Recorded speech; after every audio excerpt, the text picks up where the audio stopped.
Makulay ang buhay kapag kumakain ng gulay. Kaya ito po, maglalaga ako ng bulaklak ng katuray. Sasamahan ko lang naman ng talbos ng sayote. Kung ayaw mo naman maniwala, baka hindi ito para sa'yo, kuya.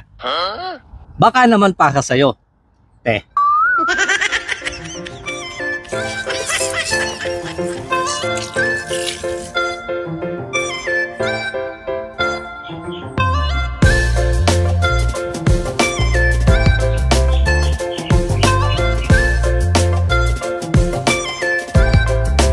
Pagkatapos kong mailaga, binudbuhan ko lang ito ng madami sibuyas. Sinamahan ko na din ng spring onion.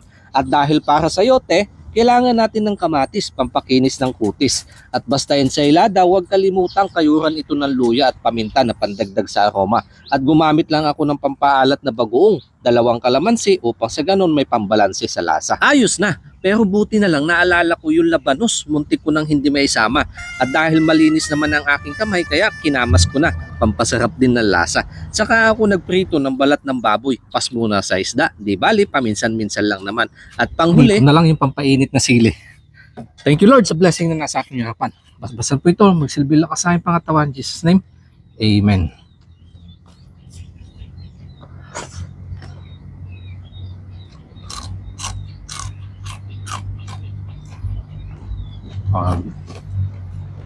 Sarap.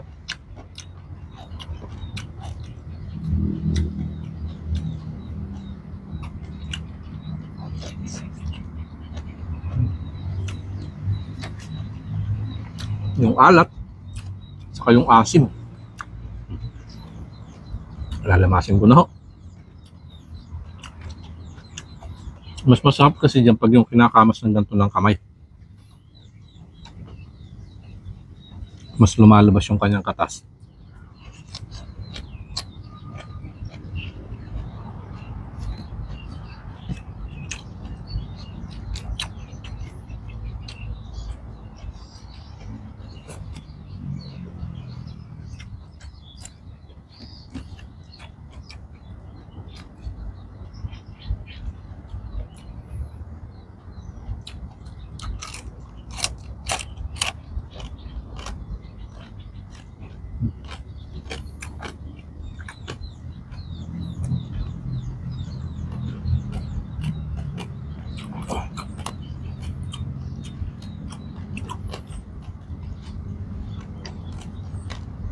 Ayos lang naman ho siguro yan, paminsan-minsan lang naman.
Ano to?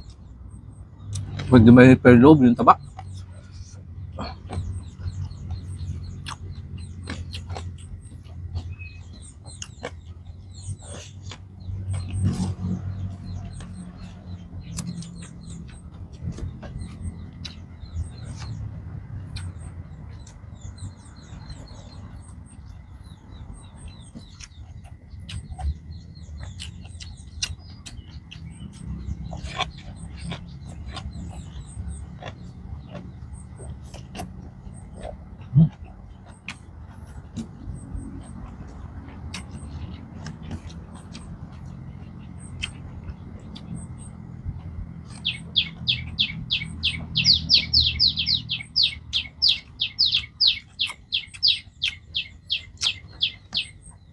Ang tagal ng pagngunguya nitong katusay.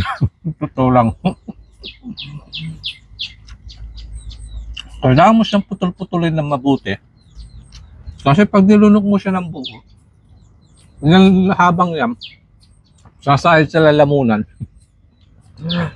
mabibilaukan ka.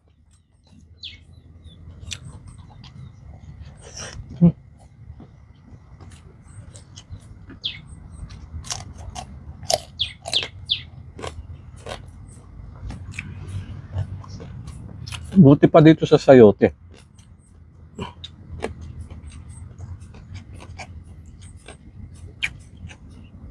Mabilis-bilis daw.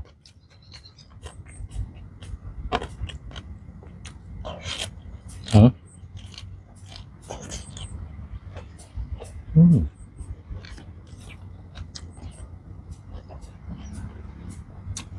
Sarap.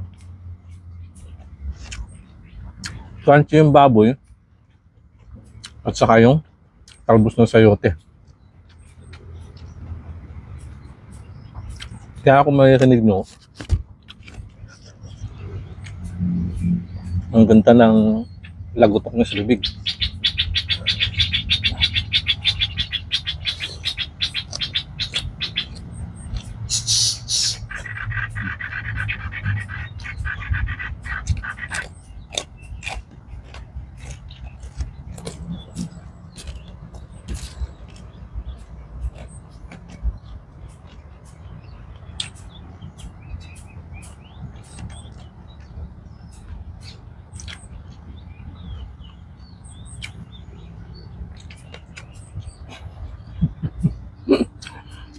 Ganun dali nung sayote. Kasi naman ho yung tagal nitong katusay.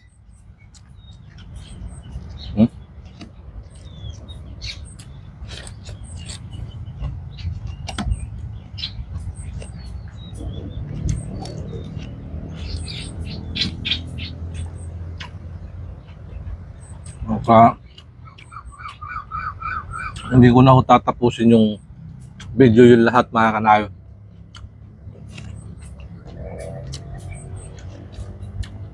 Hindi aabutin ho tayo ng siyam-siyam.